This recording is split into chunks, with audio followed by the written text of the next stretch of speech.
You're listening to the Cantina Cast, your home for thought-provoking Star Wars talk. Join Albert and Jonesy in breaking down the latest news, trailers, movies, and of course, your favorite characters from a galaxy far, far away.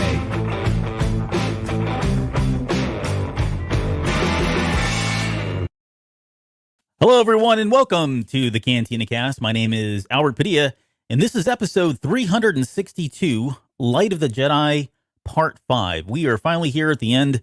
I know we got delayed by a couple weeks, but we are finally wrapping up our extensive coverage, no stone unturned coverage of The Light of Jedi, which is the first novel in the High Republic series. And to help me do that is none other than our resident The High Republic expert, Mr. Jonesy. Jonesy, welcome to the show, sir.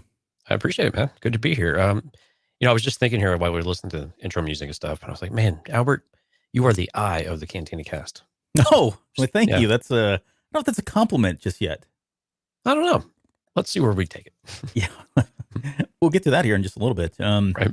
Now we've got a healthy amount of chapters still to cover, 36 to 43. So we're going to jump right into this and get started. We got a couple of quick things that I do want to mention.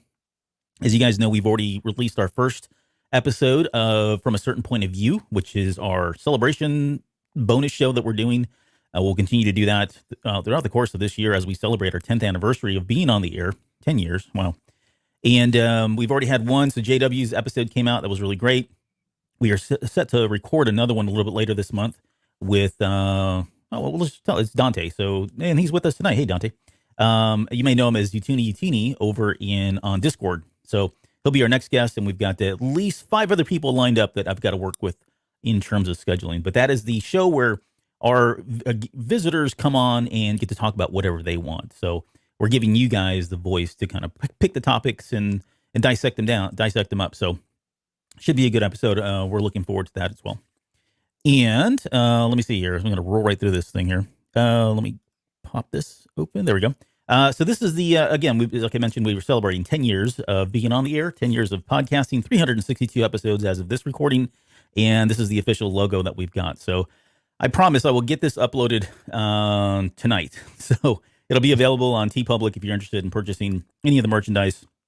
I'm not a real hard sell on this stuff. So if you're interested, please go out and take a look at it. But it looks good, I think. And pretty cool, man. I like the fact that we're still going on. So here's to another 10 years, Jonesy. Absolutely. All right. And then the last thing is we're going to take a quick break after this episode. Spring break's coming up. We'll come back and record episode 363, which will be a Q&A episode. So if you've got questions that you'd like to for us to answer over the air, please start submitting those. I postponed the social media stuff a week just because we're still at least 2 weeks out before the show airs.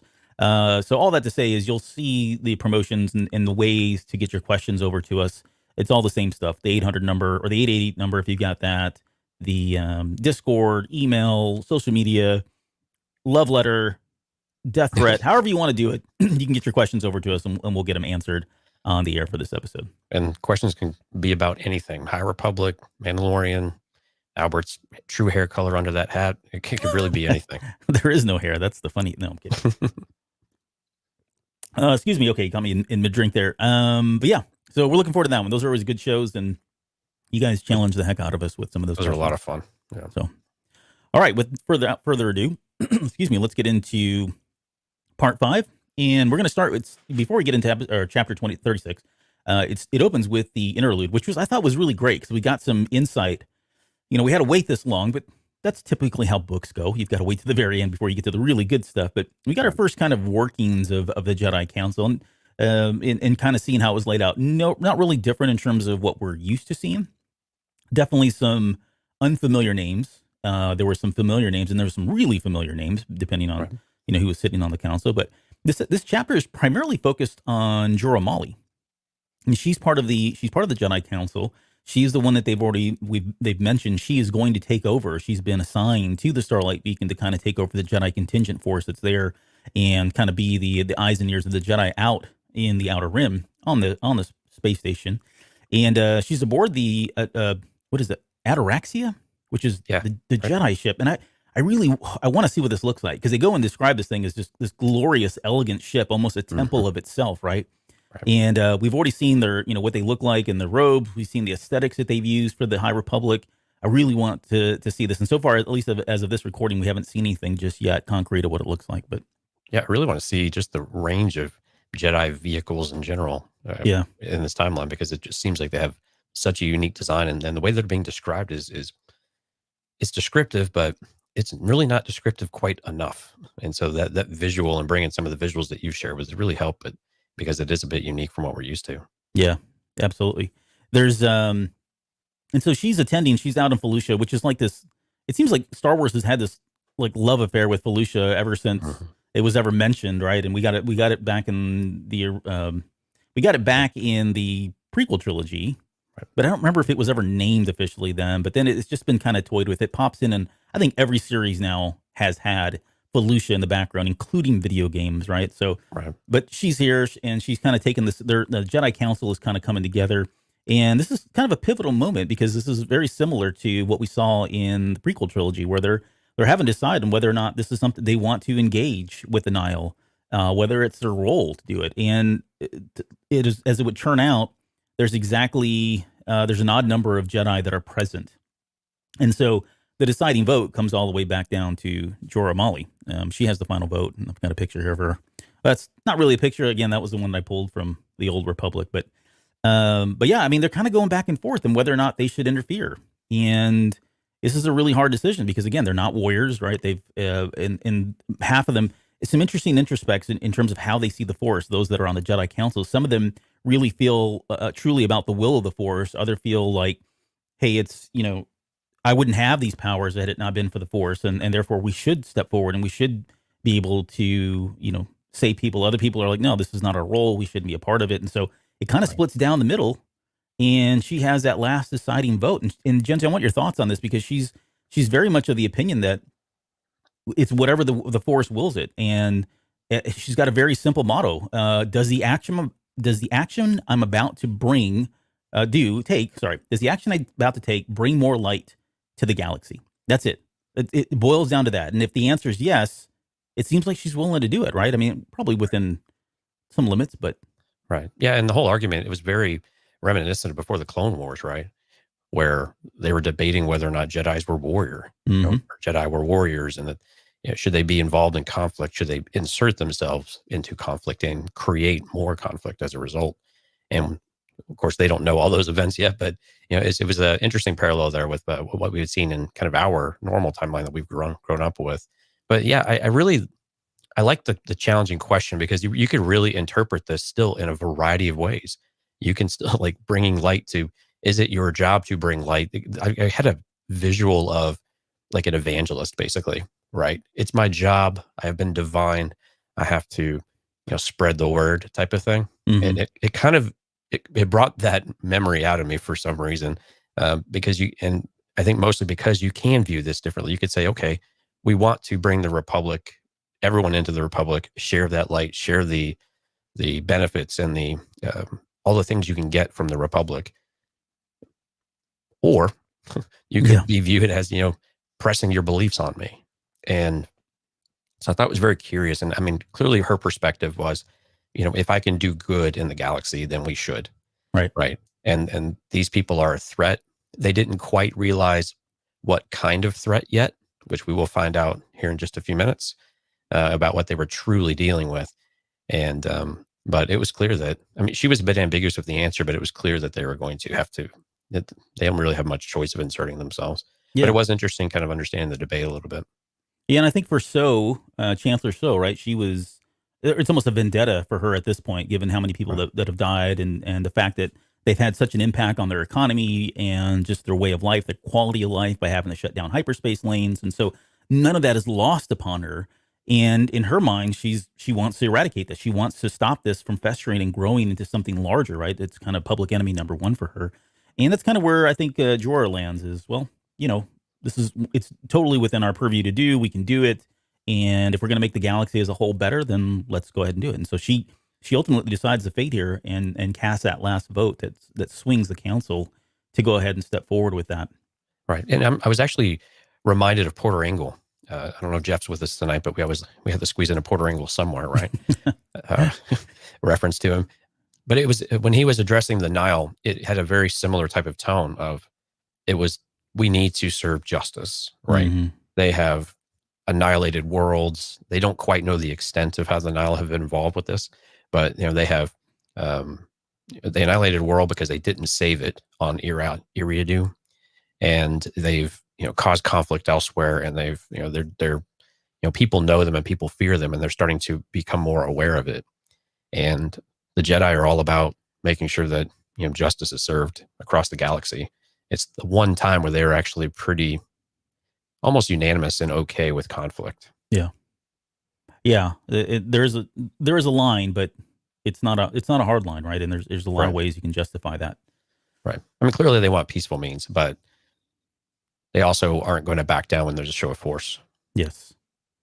And just a quick note, she is the master of Reath Silas, who is the bookworm Jedi that you'll read more about and know more about in Into the Darkness, which is by Claudia Grace. So that's the connection there.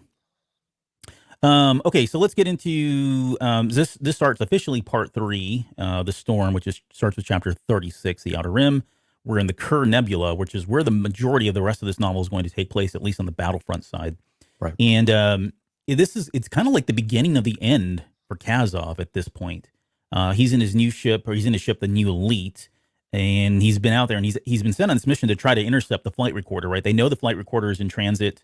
Marcion Rowe has this spy within the Senate, and that information has been made to them. So they've sent him out to kind of intercept this thing and stop it again before they're able to kind of piece together where the Nile are and find out where and track them down in some way. So he's got a whole ship. I mean, he's got like an entire mod of like 100 ships, right? He's got his entire Tempest fleet out here. So it's a pretty substantial size of force that he has. He's not, just 1 or 2 ships. There's quite a bit of them in this.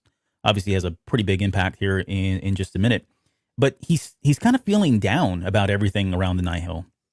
And he points up that, I guess to the point of he's sizing up the other Tempest, and thinking about, I mean, do I really need to be here? I don't get any. I mean, yeah, we get the paths, but do I need those? I've got this large force. I don't really need to be a part of this anymore. I can go off and do my own thing. And he goes all the way to the extent of like naming it, right? What do you call it? The Inferno, or the, was it the fire? I don't know what it was. It was some flame analogy that he was using, right? And he was just kind of toying with this idea. And he's like, yeah, you know what? Screw this. I don't need to be a part of this, right? I don't need the paths. I can just go ahead and do whatever I want. And it's right at that moment where you feel like he's about to just say, screw this. I'm going to go do my own thing. Right. That Admiral Konara and the Third Horizon kind of come out of Lightspeed. And along with them are members of the RDC, which is the Republic Defense Coalition, and the Atraxia, which is the Jedi ship full of Jedi vectors, and they all show up right at the last minute, right where he's at. And you got to think, even as you're reading this, you're thinking, okay, there's no way this is coincidental, right? That if it was just a flight recorder, which was what it was supposed to be, it's just a flight recorder, maybe a couple ships for escorting, whatever, but almost an armada shows up, and he knows something's going on, and as a reader that something's going on. Right. But I mean, even still, though, I mean, they knew the Republic knew how important the flight recorder was too, though, right? Yeah. So true. From Kaz's perspective, he might feel something is off, but he doesn't have quite that confirmation. But we do start to see him. Okay, he has to convince his own Tempest that fleeing to fight another day is okay here, because that's not their way of doing things. They overwhelm and they just swarm you and they annihilate you and they just take everything. They cannot be defeated. But when he sees this, even he's not dumb enough to say, okay, we're going to survive this with Jedi and everybody else. And so, so we started trying to turn tail a bit here. And you talk about justice being served. The one ship that comes in to block his way, of course, was by, what was her name? Meal? Yeah, the governor. Yeah. And from Eriadu, and their ship was just sitting there, looming in the background. So their escape was shut off, and now it's time to get your hands dirty. Yeah, he gets so the Republic fleet, or the Jedi, are obviously under the command of Jorah Mali. They can't get into hyperspace, right? Like you said, they're almost kind of surrounded. They've got one way to get out, and that's, like you said, gets blocked by the Iraduans, or however you say that. They end up showing up here, and then right before he's like trying to get out of here, there's almost like a coup. So like Wet Bub and Delix and Gravin, these are his three storms. They all stand up and they basically say, look, we talked to Ro before all this happened, and he said you were going to do this. Like their mission is to sit there and fight, get that recorder and not run away. And he tried, like you said, he's trying to reason with them, like, guys, there's no way we can do this. Yeah, we've got a lot of people here, but we've got Jedi, we've got the RDC, we've got, the somebody that really wants our blood here and wants our heads. And like you said, let's go fight and live for another day. And he really tries to do his best and finally convinces them that that was the right choice. That if Marchion Ro had been here himself, he would clearly say, you guys have got to get out of there. And they're trying to hail Jorah Mali's trying to hail him. They're trying to get a hold of him. Or I think it's actually not Jorah Mali, it's the Admiral. He's trying to hail them, and they're ignoring this. And then at the same time, he's trying to reach out to Marcia and Ro, and he's like, get him on the line. We need paths. We need to get out of here. And so of course, they don't get any answer. And that's when he kind of gets this like feeling of, well, he's not answering the phone. I'm out here in this really horrible situation that I probably should not have been in. I have no way to escape at this point. So what does he do? He turns up the loud music and says, F it, let's go and let's do this. Let's try to, take some down with us before us. I mean, it's pretty much his last stand, except that this is probably where it may all end unless he can get a return phone call here from Marchion Ro. Right. Yeah. And they start to actually do pretty well early on. They had the numbers of what they were fighting, and they were able to swarm them. They were still deploying mostly just conventional attacks, but even Kassup started to see that the tide were slowly, they were in a good position, but the Jedi weren't engaged yet. The ship looming in the background from the Iriaduans was not taking action either. So even he said, this is temporary. Mm-hmm. They are in a tough spot. And I think people probably started to feel that shift a little bit. And so then he goes over the air and kind of in a, marked of good leadership, right? Of really, that fighting spirit, and, gets a rise from all of these folks. And you can hear him saying, we are the storm, and all of this stuff. And then they decide to go ahead and just go completely crazy with, like, let's show them who the Nile really are. Yeah. And how we fight. And we talked very early on, we spoke about this, and even in our preview show, that they will deploy whatever tactics are necessary. They will gas people. They'll use chemical warfare and so on and so forth. And now we are seeing this about to be deployed in mass in space, which is just ludicrous. Yeah. And hold that thought, because we'll get to that here in chapter 38 is when he finally lets loose, and we get the nasty tactics that they get into. So let's get into 37. And this is back on the Alfrono system. So Loden is in pursuit of that limping Nihil ship, right? He got a hit on, and but he does check in on Bell to see how Bell's doing, and Bell's like, "Hey, I'm alive," right? He just jumped out there, rescued B, and they both came down, and it's kind of a really cool moment. This is a very short chapter. It's kind of just between them two, but Loden, even in the midst of everything that's going on, right? He's still being this incredible person, this incredible mentor, this incredible teacher, and telling him, you did it, right? And you're amazing. I knew you could do this. And once this is all over with, right, in this very calming voice, at least the way it reads, very calming voice, once this is all over with, I'm putting in for you to be a Jedi Knight. Like, you've already earned it. And, it was almost kind of like his trial, right? This was the last thing he had to do, is prove himself against what is, maybe his greatest fear, one of his biggest challenges. However that goes out in the High Republic days. Mm-hmm. And so, which is really cool. You get to think that, okay, wow, he's already going to become a knight. Mm-hmm. That doesn't really happen yet, but more on that here in a little bit. And then he does this crazy thing where he's, he realizes they've got to stop this ship, slow it down. So him and Nadira are kind of talking about it. And he comes up with a strategy where he kind of takes his ship, accelerates, turns upside down, avoids some shots, then flips the ship's 180 degrees so that it's facing nose to nose. It's almost like inverted from Top Gun, if you remember that reference. But no, he's like face to face, right? Nose. And he's flying the ship backwards, which is kind of mind-boggling to kind of picture. But I think he does a good job of explaining it. And then once that happens, then he does the mind touch on the pilot of the ship and gets her to slow the ship down so that Indira can board the ship. And the plan is like really simple. There's two of them. They both have a ship that'll hold at least one more person. There's two hostages still remaining. There's Otto, and was it the boy? believe it's the boy. Yeah. Yeah, I'm drawing a blank on his name now. Should have wrote that one down, but I didn't. But yeah, that's it. That's really the plan, to kind of get them out. And it's right about that time that suddenly there's an entire fleet of ships that come in. And now it's like almost the inverse of what is happening over on the Kerr Nebula system, or the Kerr Nebula. There is Lorna D and her Tempests have all shown up, and there's a ton of them, right? And they talk about this a little bit later, but the fact that they were in such a low orbit, and the fact that she was able to come in with her entire fleet in low orbit like that, this speaks to the paths, right? And we'll see that. We'll talk about it a little bit more. I'm going to get your thoughts on that here in just a minute when we get to the battle. And there's a comment made a little bit later by Marcion Rowe as well. But you start to realize just how powerful the paths really technically can be. It's not the days of what we know with Star Wars where they come in out of light speed, I don't know, hundreds, thousands of miles away, whatever it is. These guys can really ascend on somebody at a pinpoint accurate position because of the paths, and we see that here.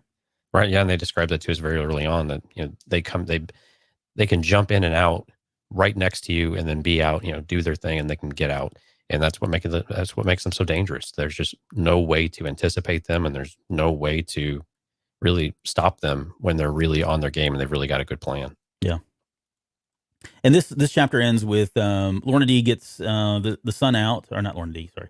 Indira gets the sun out, and Loden decides he's got to break off, and he decides to go ahead and take them head on, which Lorna D is kind of like, I think she literally says, good luck with that, right?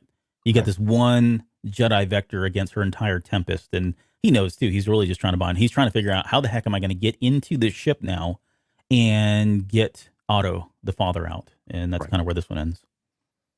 All right, let's get into 38. And yeah, so this is, like you said, Kazuv and his Tempest, they're doing okay, right? I mean, they're kind of treading water, if you will. They're not losing a whole bunch of forces. They're doing just fine. But, this is where he is, number one, he realizes, it acknowledges, okay, they're up against a military force in the RDC, right? And so his guys really aren't trained. They don't really have like military type tactics. They're more about plundering and, guerrilla tactics and that sort of thing, right? So that's kind of where they are. He realizes as this battle continues to go on, that's probably not going to bode well for them in the long run, right? They're not going to be able to sustain this long term. And then number two, they've got the Jedi, that entire ship with all the vectors, and they've not even engaged. They're just sitting there idle, waiting for the order for somebody to tell Joramali, we need you to jump in now, right? So acknowledging that, he gets in this mindset of, you know what, I got nothing else to lose here, right? I'm kind of trapped in a corner. This is where he says, he tells everybody, fight free, fight dirty.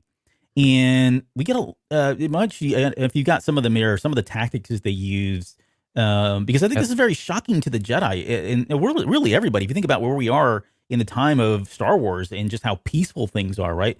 This is a far cry from what they're probably normally used to, little skirmishes here and there in the galaxy.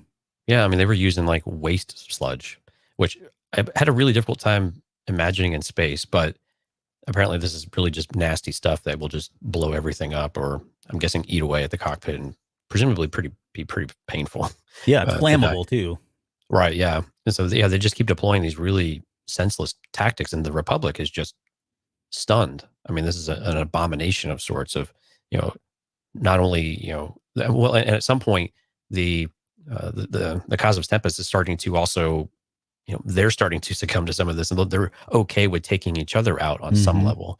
Now that's about to escalate here in a minute, but it was just, they were just stunned. They didn't know what to do because and Cornara was just beside himself. Yeah. And you can just imagine, I mean, this is like our own military expenses, or experiences out in Vietnam and Korea and all of that, or mostly Vietnam, and just the completely different style of tactic that you're just not necessarily prepared for because you didn't know you need to be ready for that kind of thing.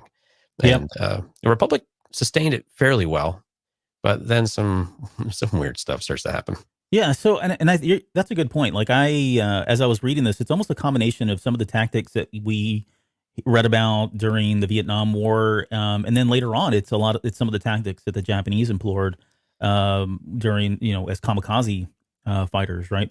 Right. But yeah, I mean, in addition to that sludge or the ooze that they were throwing out there that was flammable. They were also like throwing toxic radioactive waste out there.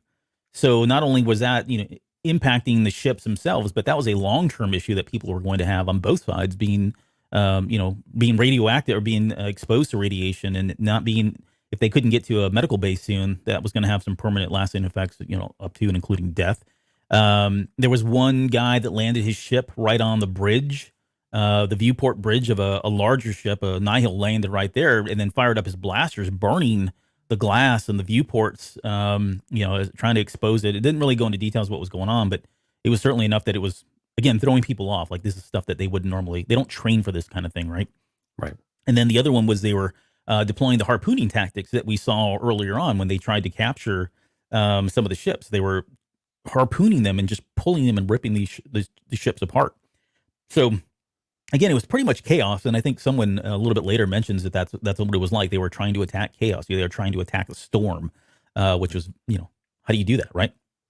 And then, so at this point, the Republic ships are really kind of taking a beating, and that's when they reach out to Jor-Mali, and they're like, okay, we need you guys to join. And she's very calm. Yeah, all right, okay, yeah, we'll help you now at this point.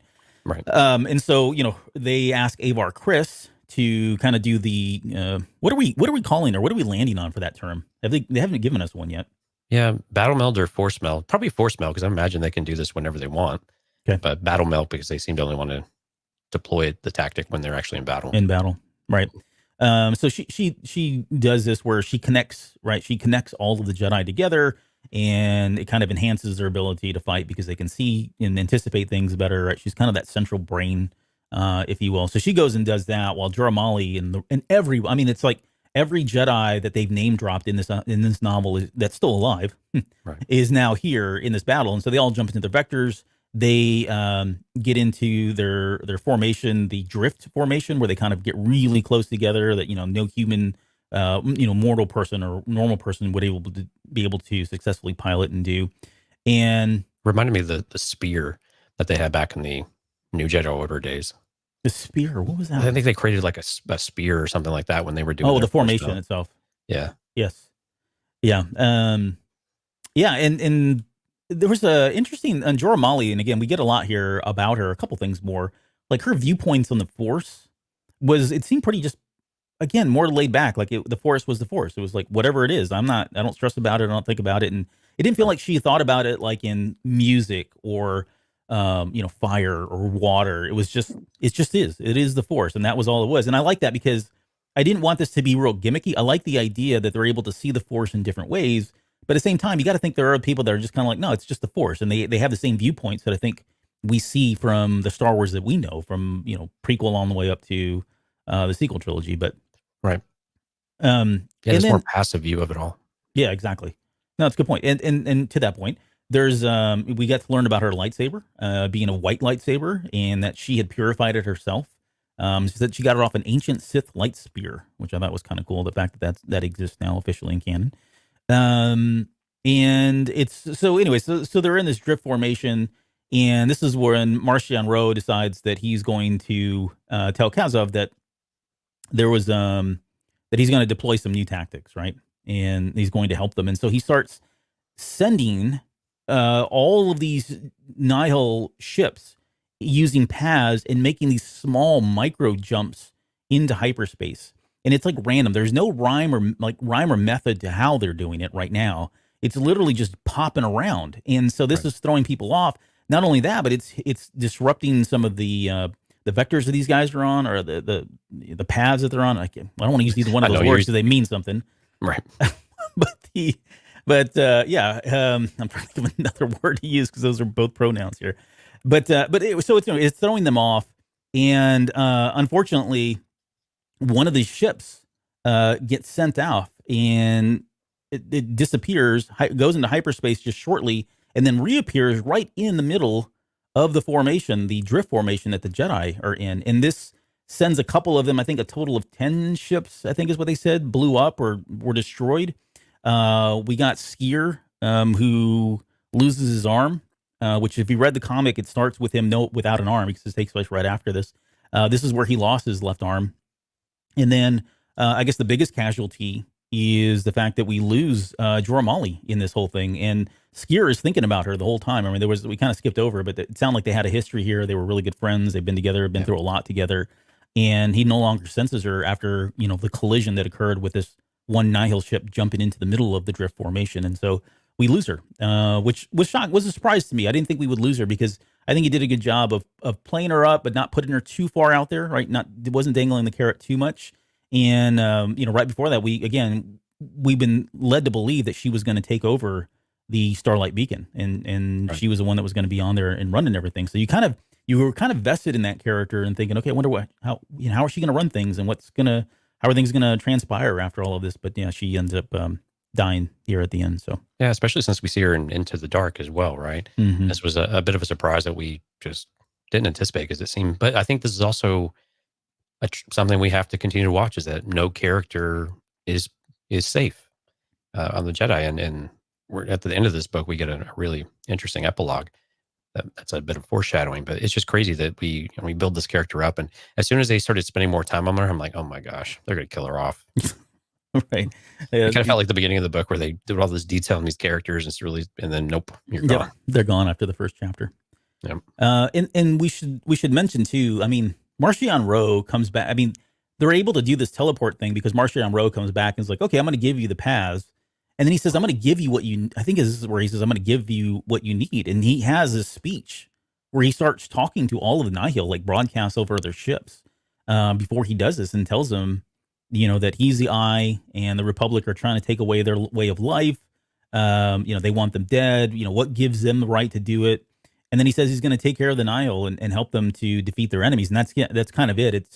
It's really abstract in terms of what he does until they suddenly see this. And they're all caught by surprise too. Like even, Kazev has never seen this before. These ships are no longer under their control.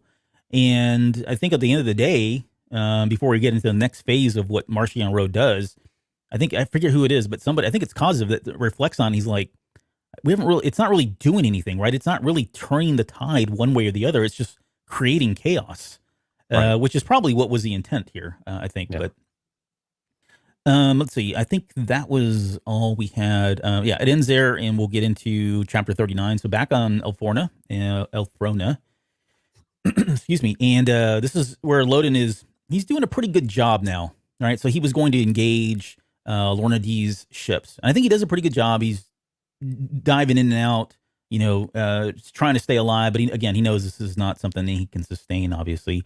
Right. And he tells Indira about the fleet that just appeared out of nowhere. And so he tries to cover her while she escapes with at least the sun, which she does. And then he figures out he's got to get back onto this ship where Otto is at, this one last remaining Nihil ship. And he does this crazy thing where he jettisons himself out of the cockpit and kind of flows through space temporarily, catches was it right leg or left leg? I don't know which one it was. Yeah. Catches one of his legs on the way in, breaks it. Yeah. Yeah, then lands, and he's fortunately able to kind of shut the airlock off or close it up so he doesn't fly out into space. Right. But now he's in pretty bad shape, right? He's got a busted leg. He's in the ship. They're surrounded by Nihil. Indira is the only person that really could provide any support, and she took off because she was trying to keep the sun safe. And right. It's right there at that moment that he hears the Nova blow up. So they've blown up the Nova being his, we didn't mention that, but the Nova is his vector, the name of the vector ship that he flew, and that's now gone. So he's really in a bad situation at this point. Right. Yeah, and there's no real way to go out, but he does find Otto, and Otto's still alive, and he sees the Indira's work all around the place with a bunch of saber-slashed Nihils kind of all around. Mm-hmm. But then, as he tries to figure out what's next, Lorna D and company shoot it was kind of like the equivalent of like a ballistic, what was it called in Empire Strikes Back when like an ion cannon, right? It's something that will completely disable the ship. Mm-hmm. Yeah, it's almost like armor piercing type projectiles because that tip comes in, and I was thinking like in the Old Republic they have these, and I don't remember the name of it, but they happen quite a bit. A lot of times in the Old Republic they use them for boarding a ship. So they have these massive, like, I don't know what material they are, but they penetrate the ship, and then the ends of them open up, and then they deploy their people that way. And that's kind of what this was, because as soon as it comes in, these vents open up, and suddenly all this gas comes out. And so this is the same kind of gas tactic that we saw earlier on in the novel, and something that we see. I think we saw it in a Test of Courage as well. If you've read that one, the gas tactics in the comic book, they've made mention to it as well. So this does seem to be a very successful tactic, at least by the standards of what we've read so far, for the Nihil to use, and it's effective here. Like Otto immediately goes down; he's not able to kind of hold his breath or whatever, and Loden, as hard as he tries, is trying to stay alive, but this thing gets to him. I mean, he's not in good shape, as it were, so he's probably not able to kind of fend off the gas or hold his breath as long as he needs to. He finally succumbs to it, passes out, and then like his last moments of the last thing he sees is what you see here. Or what's her name, Lorna D. Coming in, and a bunch of Nihil coming in, and he kind of passes out at that point. So, wasn't expecting this either. Like Loden he's done everything right, and he said it right before going into this. Right, he said it's going to take like 5 or 6. I think he called them miracles or something, whatever it was, before if his plan went right, but unfortunately it didn't. So, right. There's let me see, what are we on here? 43. Oh, there was one other point that I wanted to make. And that's Lorna D. She makes a comment about how this mission's accomplished, and that she was going to take she was squared up with Ro now, Marcion Ro, and I didn't really like. I don't know if it was because of, I've done this, and so I should be in good favor with him, or was this in response to him saying that she screwed up by, what happened with the, earlier on with, what was it, when they attacked, they were stealth, and they were trying to find the flight recorder, and they went ahead and attacked anyways, right? I wasn't sure if it was one or either one of those, maybe it's both. Right. Yeah, that's what I thought too. I thought it was just, finally recovering, and she's going to give him the gift of a Jedi plus this other high value person, which she still doesn't really know anything about and has started to care a lot less. But yeah, I think it just squared him up, and it's the couple of mistakes they made because they weren't real happy with her. There was another time too, but yeah, that was the major one, and so now they're even Steven, I guess. Yeah. In chapter 40, so we're going back now to the Kerr Nebula, and we're just kind of ping-ponging here, but back to the Kerr Nebula. There's so this is where Admiral Krenora is like, this feels like we're fighting a storm, right? You're trying to shoot down a storm because of just how chaotic this is, and the fact that, in fact, he can't even believe it. He's like, I don't believe this, but I'm seeing it, so I have no choice but to believe that they're able to do this. Mm-hmm. And Avar Kriss is trying to interpret what's going on too, and she's having a hard time trying to understand this. Like, she's trying to use her abilities to try to understand the tactics themselves. And I love it because we talked about Charles Soule being a big musician. I think he plays guitar, and that was why he wanted Avar Kriss to kind of have this. I see the Force as music, but he talks about it being choppy, staccato. Right? These are all terms from music, right? Musical terms that were, if you know what those are, it's kind of like it gives you it almost gives you a visual of what's really happening, right? This herky jerky kindness going on. And she finally locks in, right? To some degree, she's able to understand the song, and she's able to at least anticipate. Like, she can't predict where they're going to do these little micro jumps, but she's at least able to, anticipate where they're going. And so this Elzar man is like picking up on this big time, and he goes into his whole Poe Dameron, flying around, taking them down left and right kind of thing. Right. So it feels like things are about to really go well. And there was a cool quote in there from Elzar Mann too. He was talking about how it was their the fear, right? That made them strong. Their anger and their fear. Yeah, their anger. That's what it was. Mm-hmm. The anger is what made them strong, but at the end of the day, it's also what made them weak, because he could sense the anger that they had, along with Avar Kriss enhancing his abilities. He was able to go in and start taking these guys out. And this is where, go ahead. And they didn't really explain what it was that she figured out though either, which I was a little disappointed. I wish Charles Soule would have give us a little bit better idea of what she sensed, aside from it, as it was like she was filling in the gaps of the music, or she could just sense these pieces here and there. But I did like how they at least explained that they were able to, sense those emotions, and what was driving them. And once they can pinpoint that, then it's like a burning flare, right in their face, and the Jedi can hone in on that. And really, it's as good as seeing and as good as looking into the future. They know exactly what to do. Yep. And here's at this point, this is where things get really take a turn for the worse for a lot of people, right? So Ro then hails Kazov again, and it's funny because he tells them this is the first of many victories, right? And that line alone tells you, okay, we've got little hints little bits of little hints, I guess, of this prior leading up into this moment. But the fact that he says that this is the first piece of the plan to go in says you a lot. Right? This is the first victory in a line of many. And, that being the killing of Kazov or having him sacrifice himself the way he's about to in just a minute here. And he has a conversation with him. He tells him, or he asks him, "You killed my father, didn't you?" And which, Kazov is like, dude, we're in the middle of like this battle. He never says he didn't, which I thought was interesting. Right? He never said, I didn't do that. But the fact that he's trying to have this conversation about, what's going on, he's like, we'll talk about this another time. I need you to give me these paths so we can get the heck out of here, because this isn't doing anything for us, really.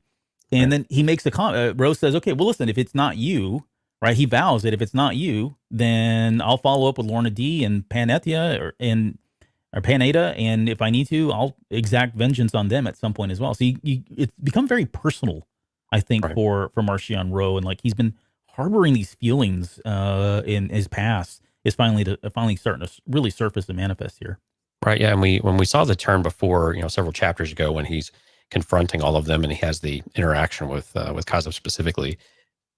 But this is really kind of where it turned cold, I think. Like I remember when I was reading it, just the feeling I had was just this really cold approach to Ro, to where he was not only resolved, but now the plan was in motion, and it was time to basically tell Kazov in very clear terms that, I'm sacrificing you and your tempest, for us.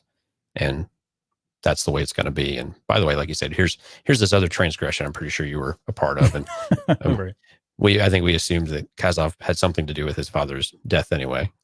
They hinted as much. And I think Kazov did he actually admit to that before, or no, I think he made a comment about his father's death, but I don't think he, not in any terms, said, yeah, I was part of it, or I did that, or he had it coming, kind of thing. But it was always weird because Kazov always seemed to hold his father in some sort of regard. He liked the way that he ran things.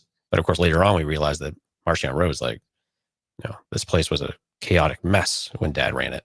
Right. And, but yeah, so this is I really just felt him go cold at this point, to where, you tell someone you're not even thanks for everything. Just, you're great. Yep. So, see ya. I hadn't thought about that, honestly. That's a good point. Like he did hold him in high regard. So what happened, right? What caused him to suddenly shift or turn on them in that way? Dante brought up a good point too. I wonder if all of them collectively killed his father. I'm sure they all had a hand in it, right? And you got to think, like, to what end, or what were they trying to do? Right. Which we can speculate. We don't have time to do it tonight, but there's a lot of possible scenarios that could have that they were trying to go for here. Sure. If they did do that. So at this point, Marchion Ro says, again, thank you, goodbye. He hangs up and then sends these ships into like this next phase of teleporting. And I've got the image up here from The Last Jedi of Snoke's ship getting split in half by Holdo maneuver. The Holdo maneuver, yeah, because essentially this is what it is. He starts sending these ships into other ships using the path generators, right? The ship engines that were made to travel through the paths, and he's purposely sending these things into each other and again into other ships, and they're going kamikaze. Essentially, is what they're doing. They're killing each other, killing themselves, sacrificing themselves to take out all of these ships, and everybody's in horror. Everybody's like shocked. The fact that Krenor has never seen anything like this. The Jedi have to be completely floored that somebody would take their own life, much less, or much more the life of others for that reason. And then you've got these Nihil who aren't even in control of their ships at all.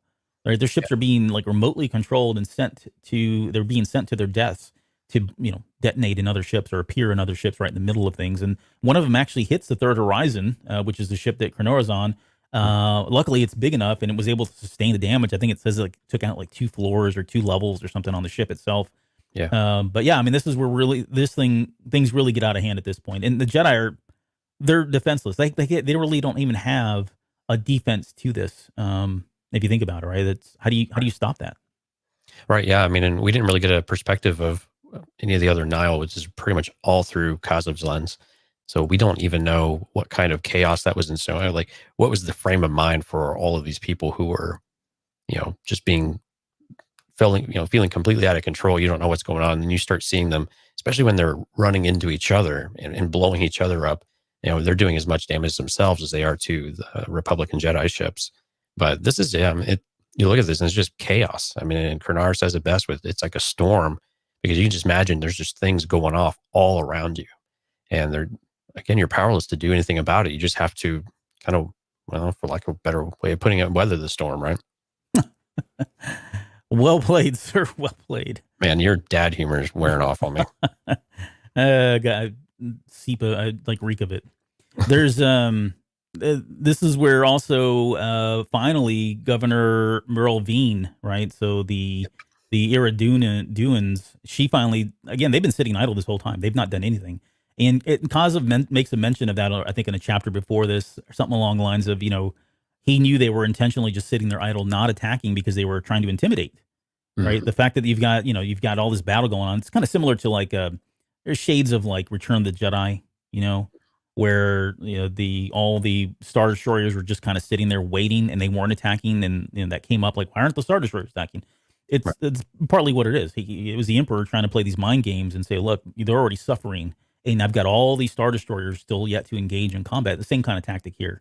And these guys, I think we skipped over it, but we should mention they're kind of like the Mandalorians, I guess. That was the only way I could kind of only thing similar, I think, from a canon perspective that people could probably relate to. But they were warriors. They were all about vengeance. They were kind of, these were a people that you did not want to tick off. And so of all the races in the galaxy, Kazov picked the short straw on this one, right? And a short stick on this one, and going against somebody like this, because I mean, they've been tracking him down and after him.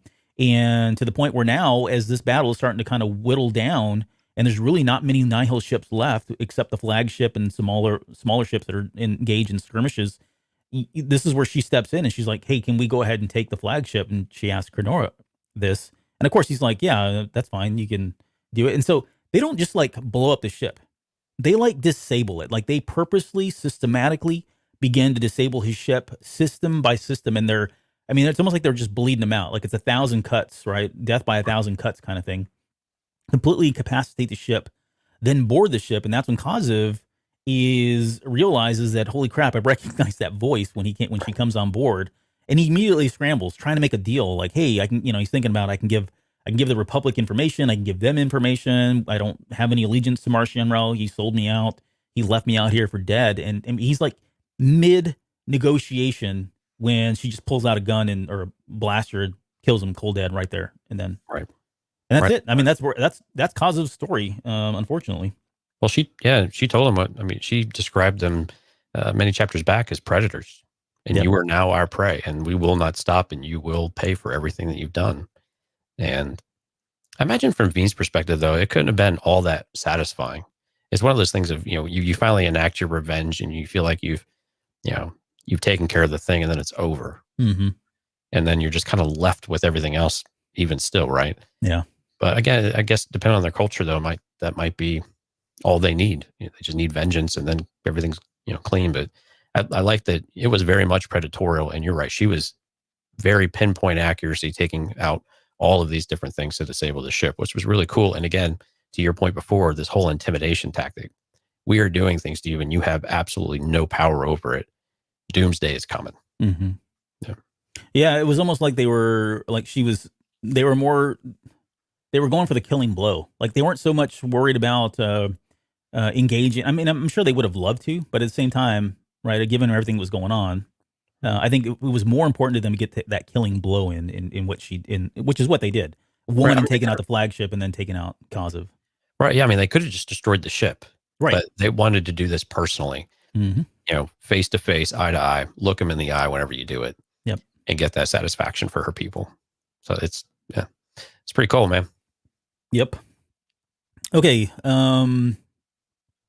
41. We're back in no space. So this is fast forward. Oh, I should mention too, at the end of this chapter, everybody thinks, well, most everybody, at least there, think this is it, right? The Nihil are gone. They had, Kozov's Tempest was hundreds of ships. And so in their minds, that was probably the entire fleet, or that was probably all of the Nihil ships. And thank goodness this is, we've done it, right? So celebration banners are going up. This comes up a little bit later, so we'll talk about that here. But that was a bit, when I read that was a bit of a ridiculous assumption, though, wasn't it? I think so. Because they already knew they knew Lorna D's ship already, right? So they know that there's another one out there, and they've seen these others that were doing it. And I mean, granted, they probably weren't scanning every single ship, right? But if they would have seen another one that they already had on file, you would have presumed that it would have caught their attention. So maybe there's just a miss there. And of course, they clarify this pretty quickly. But when I read that, it just seemed that was just a little much, a little obtuse. Yeah. And that whole battle, yeah, you're right. Like, I don't think they took an inventory when it started, and at the end of it, it literally says there's just debris scattered everywhere from all of these ships, people flying, floating around in space. I mean, it's really a really huge battle scene at this point. So there really wasn't anything for them to probably identify. But yeah, I would. Smarter heads prevail a little bit later here with that assumption.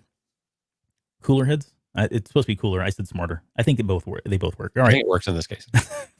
41. So we're back in no space aboard the Gaze Electric, which is Marchion Ro's main ship, his flagship. And Marchion Ro and Lorna D are there with Otto and Loden. He's passed out. He's completely cold out from the gas already, and he's playing with his lightsaber and tells Kaz he's playing with the lightsaber, and it tells Lorna D that Kozov is now dead, right? And he basically says, like, what do you think about that? And she suspects it's Ro, like she knows something's going on here. And you get this really eerie feeling too, the way when you're reading this, like she's aware, like she feels like he's like 2 seconds away from beheading me. Cause he's got this lightsaber out, he's flinging it around, he's having a very kind of casual, psychotic, if you've ever seen, the movies where this guy's completely lost it and you can't tell if he's, coherent or not, or if he's, completely lost his mind, or you don't want to really push him too far. That's kind of what's going on here. He's in a different mindset at this point, and it's kind of worrying her a little bit, right? Well, and she instinctively took a step back whenever he ignited the lightsaber. Yeah. And you're right. It could have, they kind of make it seem it's a little bit like it's the lightsaber, but no, it's the person wielding it that she has come unhinged, and she's not really sure what to expect, but she's actually taking steps back as a result of this. And of course, as they talk, he points it right in front of her face, which that would mess with you just a little bit. Yeah. And he's like, I mean, and she's got a good point. Like, she's trying to rationalize, how does somebody go ahead and why would somebody kill 1/3 of their forces? Right. Like, to what end? What is there to gain from this? Right. She's not even, and of course there's a master plan here at play from Marchion Ro, but from her perspective, it's like, that makes no sense. Someone has to be completely unhinged to have done something like that. And that's what kind of gives her pause. As she's speaking to him. Though, she tells him exactly what she thinks happened. Yeah. She's still straight shooter, no BS, anything like that, and didn't try to sugarcoat it or anything like that. So she was still true to character and just gave him what she thought it was. I mean, she was right on the money, of course, with her summary of how he set Kozov up. But yeah, again, still doesn't understand why would you sacrifice 1/3 of their forces. And of course, Marchion Ro reminds us later on that you have to trim the weak. You have to, and we eventually find this is going to be a rallying cry. Mm-hmm.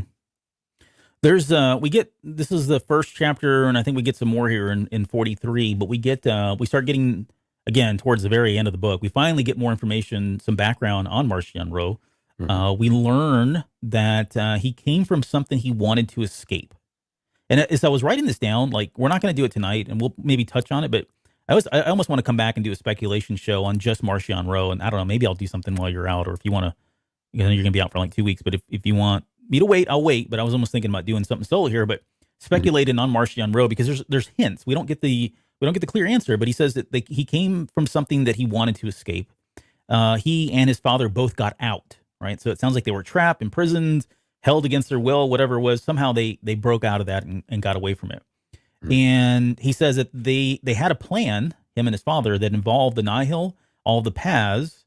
And he says it was always going to be like this. Since the day I was born, I thought I escaped. I didn't, though. Not really. I don't know what even that possibly means at this point, right? But again, he's just dropping all these hints. And it's at this point that Lorna feels like, that she feels trapped. Like she doesn't know, she can't get out of this. For her, that's a big deal because if you remember from early on, she's always she's the strategist of the group. Yep. So she's always got that plan. She's always got that, she knows all the ins and outs, and there's no way out right now. Right. And then Lorna also questions why the father was so important. Like, why was this Otto Blythe? Why was he so important? And Marcia Monroe's like, oh, this guy ignites a lightsaber and just kills him in cold blood right there. And that's when you realize, and she's shocked and horrified. So does Loden, Greatstorm. He's completely shocked. And that's when he kind of spills the beans that he was really going after a Jedi this entire time. And I think it's a little bit later, but I'll just kind of steal the thunder now. He has that conversation with them where Loden's like, I recognize your voice. And then he kind of rehashes some of the lines he used when he was the guy reporting to Loden and Bell and Porter Ingle back on Elfrona. Mm-hmm. Yeah, that he was the voice that said, hey, there's a family in dire straits, in need. Can you guys help? That was actually him. So again, way back even then, this has all been part of his original plan. And knowing that there was a Jedi outpost on there and that he needed a Jedi for something, which we don't know just yet what that is. But this was the final piece. And so everyone up until now, the MacGuffin was, Otto Blythe, and it really wasn't him, right? It was like a false MacGuffin, if you want to call it that. Right. And he knew it was a bit of a shot in the dark too. He knew he needed one. He had no idea how he was going to get one though. Yeah. And then Lorna D, somehow delivered one, and so his wildest dreams came true. He'd never met a Jedi either. But we find out later what his family appears to have a lot of history with Jedi. Mm-hmm. Mm-hmm. Yep. I got some theories on that. All right. Chapter 42. So we're back on Coruscant. And this is kind of like, you can hear the music playing, right? The Ewoks are singing and it's yub yub time. So we're back. This is Lena So, and she's kind of meeting with the group, most of the same group that she met at the Monument Plaza way back in, was it? I don't even know, like chapter 3 or 4, whatever it was. Mm-hmm. And she says that she's, that she loves the Jedi. She proclaims her love for the Jedi and how wonderful and amazing they are, which we all know already. But how much they were. She just speaks to how helpful they were out through the entire process. And she says that she's going to reopen the hyperspace lanes now. So again, in her mind, she feels like this is the end of it, which of all people, you would think she would be the one that would be like, nope, still not. But again, she was under a lot of pressure though, right? Right. Well, she's got to give people that sense of calm and then that the danger is immediately gone. And they did caution her against, we do get a meeting that we talked about before about, the Nihil are extinguished. They're gone. We've rid them from the galaxy, but I think it was Krenara said, we don't have all the facts yet. So let's strike that from the speech and give people comfort, but let's not say that we've completely eliminated this threat. Mm-hmm. Yeah. These last 4 chapters actually are really a lot of, they're laying a lot of the groundwork for stories and other books and stuff. And right. That's one of them, right? The hyperspace lanes being open. Another one that came out in this chapter is she makes mention that there's all the Navidroids, right? They've kind of depleted a lot of these things because of what Tar did. Yeah, there's a shortage now. And we learned that he did follow through on joining the Santekas. So they're out there doing stuff, doing who knows what. But they have some ideas on how to use this array, this droid array that they've created in the future. And so she wants to kind of capitalize on some of that. And she says that what they've come up with will revolutionize hyperspace travel and even have some applications in real space. So that all kind of, again, points to the astromech droid or maybe what comes from that. But she sees it as another potential great work, right? Which we know she's kind of infatuated with and trying to do that. But we do get is the Great Works has been a bit of a a ping pong back and forth of whether or not it was an ego thing or if it really was just betterment of the galaxy. And now we're firmly back in the betterment of the galaxy thing. She just wants to see the galaxy excel and to see everyone, progress and to, really do care about everyone from if you're rather in your core or you're on the very outreach of the outer rim. Yep. And Nutini made a comment there of this plan was far-fetched. I think he's referencing Martian Rose, and I agree with you there. That was it was quite far-fetched. And he also made a comment about Mission Accomplished banner, which if you were around in the 90s, after 2000s. Yeah, this is George W. Bush on the aircraft carrier, and they put Mission Accomplished in the background, but we weren't quite done yet. All right. But I had the same thought there too. So if you're from the early 2000s, that comment made should resonate with you, right? Yeah, because we saw that, and he was forever immortalized with that banner up there. Oof, There's and so some of the other stuff. Okay, so Senator Knorr and Jenny Wataro are planning this victory speech, and that's when finally, I think who was it? Was it Kanara? Who somebody stepped forward and was like, "Okay, time out. Let's not put the mission accomplished banners up just yet. You may want to rethink your speech and just say, hey, at least the threat for now has been contained, but not the Nihil are gone. Go back to business as usual, right?" So yeah. And then they're going to use some of the other things that we got that were again laying the groundwork. We know now that Starlight Beacon's going to open up on time or as planned, so they're going to have that little festival here that we'll get to, and it's covered in the comics and a couple other places as well. But they're going to use that for the Quarren Mon Calamari peace accords. So I think we're going to go there. That'll be interesting to see at some point down the road. And she says this is the first of many Starlight Beacons to come. So that was already kind of laid out a little bit earlier, but I'm interested to see how that's going to, what does that look like, right? This doesn't seem like something they're just going to throw up in 90 days. So they're going to have to start construction on this if they've not already started construction on one of these things. And so you kind of think of like, Return of the Jedi and just how exposed or how vulnerable something like that can be in the process of being built. And that seems like a really easy target for somebody like Marchion Ro or whoever, right? So we'll see maybe something there too. And this chapter really, go ahead, sorry. No, and I'm actually starting to have other speculative thoughts too about whether or not Marchion Ro tries to go and capture one, and then what that could actually mean. What would he be able to do with something like that if he were to take over one? That's not really their style, but it just kind of occurred to me that I wonder if that'll ever be there's a reason for any of that. Yeah. This chapter ends with So kind of reflecting on all the the vision of many worlds, the one galaxy. It's kind of the button or the bow on her narrative and really kind of her vision for the galaxy. It's a really great chapter, and it's a really good ending for her at least. And I don't want to rehash everything. Go read it. But she says it's one galaxy with everyone feeling included and wanting to do their best to contribute. One goal, one sentiment. We are all the Republic. Kind of cool, right? I mean, again, such a contrast to somebody like that lazy bum Sidious or Emperor Palpatine. Or Chancellor Palpatine, right? But yeah, so that's kind of the end for her. I think. I thought I had a different one here. All right, so 43. We're almost at the end here. This one has a lot in it, and there's a lot that's thrown at you and gives you much more insight into Marchion Ro. But it starts off interesting enough. He's kind of pulled all of the so this is no space. We're on the Great Hall of the Nihil, right? So this is where they gather everybody together, and he's gathered all of the Nihil, and he's replaying the battle of at the Kerr Nebula, right?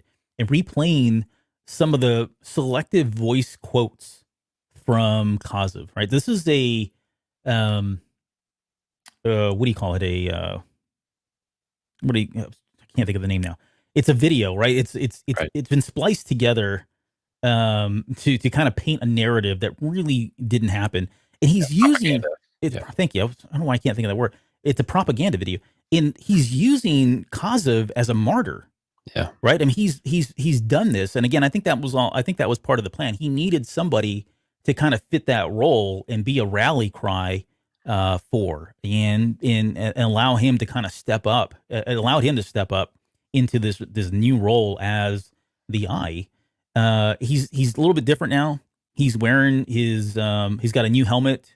He's got his father's fur coat on that that he's never worn before. It's almost like a king, right? I think that crown, like that helmet, even has like a crown embedded on it somehow. But it is signaling that he's in a brand new role at this point. He talks about how Kaziv implored these tactics, that he did it for the Nihil, and he did it for everything they stood for. And then he says, "I am the I, Marchion Ro. I am the Nihil, and so are all of you," followed by, "This is the moment, another step on the path." And that's in his head. He says, "This is the moment, another step on the path." So again, these are things that he's been planning for a very long time, and the pieces are kind of falling into place. Right. Yeah. I mean, there's amazing sound bites. And of course, when you go back and reread the battle chapter, you could just, they're just front and center. They're clearly things that would be great motivators, because you can just sense the excitement of it. But you also sense that the other two Tempests, the crowd is a bit uncertain about what's going on. And they're a bit uncertain about Marchion Ro. And they're uncomfortable. I mean, the impression I received, at least, was that they're a bit uncomfortable with him now in this role that he has just assumed, right? Now, maybe it's, since he's making the speech, it's not a big deal, but he doesn't really talk to the masses very much, and definitely doesn't do it for this, to this extent. And so it was a very different dynamic, but slowly he starts winning the crowd. And again, they've got this video kind of playing on the dome above them, where the shield is at, from the Great Hall. But you can just feel that energy and that excitement. And again, it's just it's just like any other pep rally of sorts, right? When, as you get more animated and you get yourself more excited, no matter what you say, people are going to cheer and they're going to shout. And then we get a really interesting thing with the blood of Kaziv, which is always, this is always very symbolic, of course, but putting blood. Yeah. Right. Yeah. And it was, yeah. So they all these droids kind of pop out of the ground, and they have these bowls, right, with a red liquid in them. And Ro, says that this is the blood of Kaziv, and he drags his 3 fingers and makes a lightning bolts on his face. We are all the storm now. Yeah, it's very like there's like a lot of Catholic symbolism going on here, right, with the blood, and like you think of like Ash Wednesday and putting the ashes on your forehead, and then marking themselves with the blood. And I mean, there's parallels to like just typical, like war paint and stuff like that. I was really amused, though. I was really amused. Sorry to interrupt. I was really amused that Ro was like, no one's ever going to ask the question of where we got this blood. Right. He died in space. And then that what creature did all of this blood come from? Because this is more blood than what's in a body anyway. Yeah, I mean, there's a lot of Nihil, so. Right. It was just curious, that line of thought of what he's saying. And basically, I think he's just saying, if you put the right cause in front of these people, they will follow you blindly. And that's when he knew he had them. And this was that moment to change it. Could he win over the people in that respect? And that's how I interpreted those comments of making sure that, kind of like what he did before, this is the moment. So he's got to seize it, and he's got to do it right. Mm-hmm. And he does it, perfectly. And he had all the right tools to be able to do it. Everything really came together perfectly. So I want to take a step back, because there was a moment there also, like, well, first off, you're right. They were uncomfortable at first. They, the clapping and the applause and all that cheering was kind of timid at first. Right. And as things went on, right, he was weaving this tale and really kind of getting their buy-in about who they were and who they were becoming, more importantly. And he touches on this here in a little bit, but he then takes his helmet off, right? And so like the Tempest had seen him before, and it wasn't a big deal, right? But he's never taken his helmet off in front of all of the groundlings, right? All the other, the whole group of Nihil. Right. And so from their perspective, they're seeing a lot of different things happening here, right? They are seeing the shift visually, physically right in front of their eyes. They now have a single point, a single person that they follow, as opposed to maybe their Tempests, right? Mm-hmm. They're used to following them, and yet, this guy's on a pedestal, he's above everybody else, and he's talking about how he's now the leader. He's almost taken this role, and the other two aren't fighting back. They're not vying for power. So, they're probably looking at them going, "Oh, I guess this is where we're going, right? We're following this person now." And I think a lot of it too, I think the Nihil are probably at a point where they want to feel like they're following one person, right?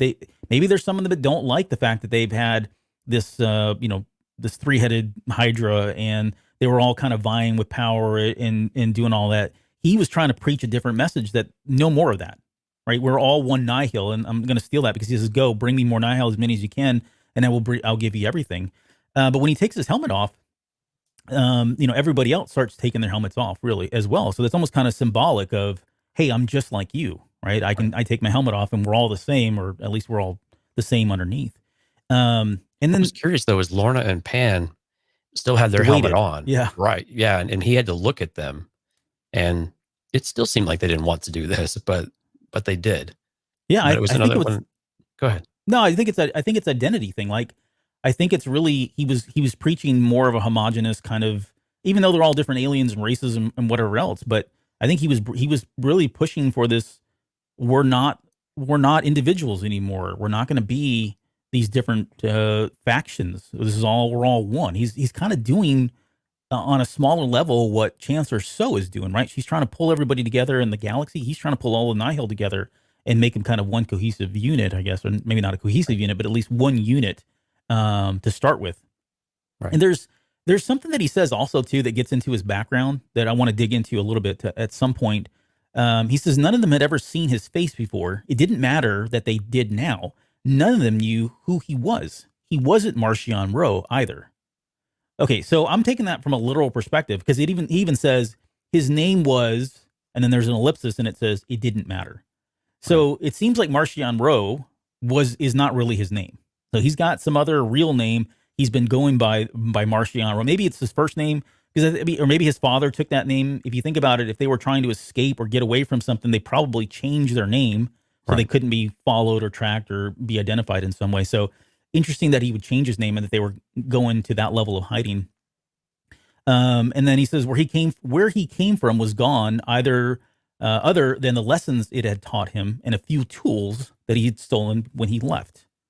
So more on his background. He had some lessons that were taught. Do we need to know his name? I mean, no. When they set it up like that, it just seems like there's something like that. There's something important about it, or something important behind it. I mean, I'm like having Baby Yoda flashbacks a bit here of whether or not it's important. But why would they tease it that way if it didn't have some other connection to it? I mean, this is all this. I don't want to say it's the Rey Skywalker thing all over again, but it is a what's in a name, right? Star Wars has always preached, whether you like it or not, that it doesn't matter what your name is. It's a matter of who you are and who you call family, or who you whatever make peace with at the end of the day. That said, we as fans like for things to be connected, right? A lot of times, and it gets to a point where it becomes too connected. The galaxy feels too close and too small. But what if that name is and I'm just making stuff up here. This is like literally right now. What if that name is Palpatine, or what if that name is I don't know. Pick any. I'm thinking like Sith Lords. There were some famous Sith Lord, right? In Revan, right? Or I don't know. If it's something like that, then it's like, whoa. I mean, I think it starts setting things up in your head, at least for headcanon, and making you wonder, like, okay, now this is all going to be tied. I think there's some implications, or there's some lines that you can draw back depending on what the name is. But to your point, does it really matter? I don't know. I don't think that it does.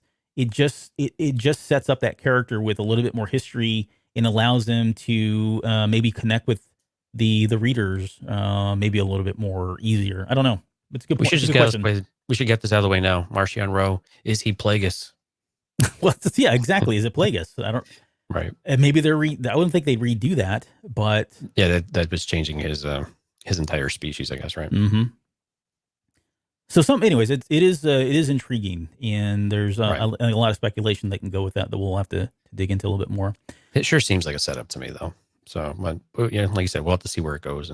But again, it was very telling that everybody removes their helmet. They've got this connection now. They're becoming something else. And you were, as you were saying, now they don't even have these tiers. Like strikes and clouds appear to all be, these eliminated ranks. Them all. Yep. Yeah, the ranks all seem like they have evaporated, and they are all the Nihil, and they need to become the storm. They are the storm. Mm-hmm. And so it's just really, of course, things that you really get energized by, especially if you're crazy like these people are. They want to be part of something special, and they want to have that enthusiasm for it. And he's provided all the right tools. He's got all the tools and the right scenarios to do in order to bring that to them. And they all bought right in. everyone starts painting the blood on their face, and total cult going on here. Exactly. It was a Lord of the Flies kind of thing that was happening. Yeah. Temple of Doom. Temple of Doom. Yeah. There's so one last thing on the it's Kalima Shock today. There's one last thing on the name. I think it does matter, because if it turns out that their last name was like Olay, like Rick Olay from episode 1, who cares, right? I already had one eye roll moment at a name in this book. Please don't make me do another one. It was kind of a joke, but you get my point, right? It's like the name does mean something. It can mean something, good or bad. It's the difference between Rick Olay's ancestry and somebody like Revan. But okay, all right. So let's get to let's get serious here. Okay, so Loden, we're back at the so Ro heads into like this. I guess it's the prison area, right? Right. And there's 8 cells, and 7 of the cells have these people, like these poor beings that really had nothing to do with anything we've learned, talked about. They're not, as far as we know, they're not prisoners of like any of the ships or anything like that. These are just people they picked up off the street, randoms, right? Randos. And then in that 8th chamber is where Loden Greatstorm is. And he set this chamber up so that it's systematically, periodically shocking and inflicting pain on these 7 people. And the way this works is because they are in such perpetual pain and agony and strife and all that, it's clouding Loden Greatstorm's ability to use the Force, because he is so in tune with all of that, right? Being the light and the powerful and great light that he is, having all these people around him just perpetually suffering and being inflicted with pain, it's stopping him from being able to just even concentrate. He can't block it out. It's like which I thought is kind of a neat tactic and a neat trick. And we learned that this was something that he learned from was it grandmother? Yeah, and she learned it from her grandmother. So clearly there's a lot of history and a lot of knowledge about the Jedi, and there is some conflict, and we don't know what that is yet, but there is some conflict. And what I think some of the torturing someone in one way is fine. You're like, well, Jedi should be able to do that. The issue that they really are creating, though, or what he's creating in the scenario, is that these people are unable to sleep as well. So the shocking keeps them awake. They can't get any sleep, and then over time you just go mad. Yeah. So not only do you have anger and despair and pain and all these things, but eventually you have madness to deal with, and just the chaotic of feeling of just losing your mind and then cracking is overwhelming to a Jedi. And he's got enough. If one of them dies, okay, there will be another one to replace them. So we'll just keep churning them out, and that's how to control it. And like you said, somehow this was passed on, that the way that you control a Jedi is you just inflict them with pain, but not in the traditional sense. You have to do it emotionally. Yeah, I think it's inflicting the pain on others has more of an effect than inflicting pain on the Jedi. Right? They're going to be able to suppress it. They've probably gone through training and all of that to kind of help, but and how do you stop? His leg is still right, and his leg is still broken. Yeah, and they didn't give him any kind of medical attention or anything like that. So he's dealing with his own physical pain as well, and just not doing very well. Yeah, and there's also a moment too where Loden tries to use the mind touch, right, or mind control or whatever. He tries to mind touch him, and Ro's able to stop him. And he says, "It's not going to happen, Jedi. My family knew all about you people. They told me what you could do and how to resist it." So again, more clues to his background. So are they Sith? His background is his family Sith? Were they followers of the Force? Were they acolytes on what was it, the planet from the Rise of Skywalker? Again, I'm thinking about this in the moment, so I'm not really thinking. But yeah, I mean, there's something here. There's definitely something substantial around the Force, and I think a lot of people went into the High Republic thinking, oh, it's just going to be the Jedi, and they're going to be on a high pedestal, and they've got these pirates and marauders. And that's not really, I've heard this a lot from a lot of people. Like, in fact, I was on we got time here, but I was actually in, we have like a following, it's called Fan Force Austin, where just a group of people in Austin, we get together, talk about Star Wars, that kind of thing. It's really, really cool. But today we were talking about, and I just threw the question out there, has anybody read, anything from the High Republic?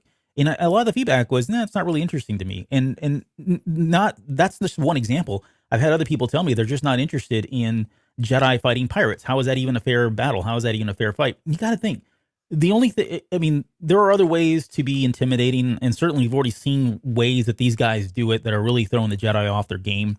But the fact that this is kind of like an X factor for me. I don't believe that we're not going to get the dark side in some way at some point, and it's all going to stem right here from Marchion Ro. And I think that's really the beginning of what we see in, the Phantom Menace and leading up to the Phantom Menace. Yeah, I mean, and for a long time we've wanted to see the origin of, maybe not the origin of the Sith necessarily. I mean, clearly we all want to see that, but I think like the rebirth of the dark side, right? I mean, we had this awakening, the reemergence, right? Yeah, we got this awakening with Episode 7, right? But now it's the reawakening of the dark side, and that that coming about, and maybe I'm with you. I think this is a great opportunity to introduce that, where that's somehow that spark is reignited, and it evolves into what we know today, or what we see going into the prequels, and some of these things originate. I'm not saying we're going to get Palpatine specifically, but I want to see that this has got to spur something, right? Because that is Star Wars. That is this timeline. We're just far enough back from it that we can see these points. I think that would be really neat to do, though. So I hope that's something that we expand here, because clearly we've got 3 phases of this project, and it's going to go for the next 40 years. So we've got that was embellishing. But, right, well, we've got a lot of story to tell. Yeah, right. Yeah, but it was cool that you actually get an idea, though, of how the mind touch works. Ro says that he feels the pressure and the suggestion, and he wants to do what Loden Greatstorm wants to. And of course, he took a lot of amusement at Loden's last name, of course. How fitting, Greatstorm and right. the Storm. And the Storm, yeah. Right, but it was cool to have him describe how he wanted to, carry forward with the suggestion, but he wasn't going to. And then Loden Greatstorm actually even force shoves him back to where he hits his head back on the bulkhead, probably knocking his scruples a bit loose. But Loden is just so weak that there's nothing that he can do about it right now. And he warns him, if he ever does that again, he will start killing people. Yeah. Yeah. Killing the people in the other cells. And right. he could fill that cell up anytime he wants, so he can double up in those cells if he wanted to. So he can make things a lot worse for him. But then we get an interesting artifact introduced here. Yeah, I mean, this is the one thing that I think a lot of people were talking about, at least in the circles I run around in right afterwards. This is one thing a lot of people were focused on. And so it comes about because Loden basically threats him and says, the order is going to come for me. And if they come for me, they're coming for you.